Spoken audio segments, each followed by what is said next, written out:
महाविकास आघाडीत काँग्रेसच वरचढ ठरत असल्याचं चित्र आहे। महाविकास आघाडीत काँग्रेस मोठा भाऊ होताना दिसतोय। 30 वर्षात पहिल्यांदाच कमी जागा लढण्याची नामुष्की उद्धव ठाकरेंवरती आल्याची टीका होऊ लागली आहे।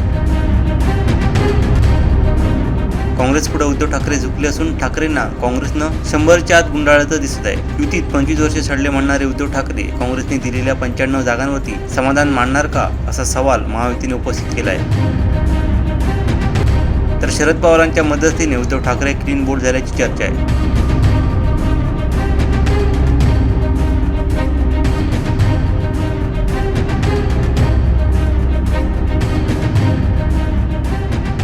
युतीत बाळासाहेब ठाकरेंची शिवसेना बिग बॉस होती। संजय राऊतांनी 100च्या आतला फॉर्म्युला घोषित केल्यानं महाविकास आघाडीत उद्धव ठाकरे नाराज असल्याचं बोललं जात आहे। राज्यातील काही जागांवरती याचा फटका महाविकास आघाडीला बसण्याची शक्यता वर्तवली जाते।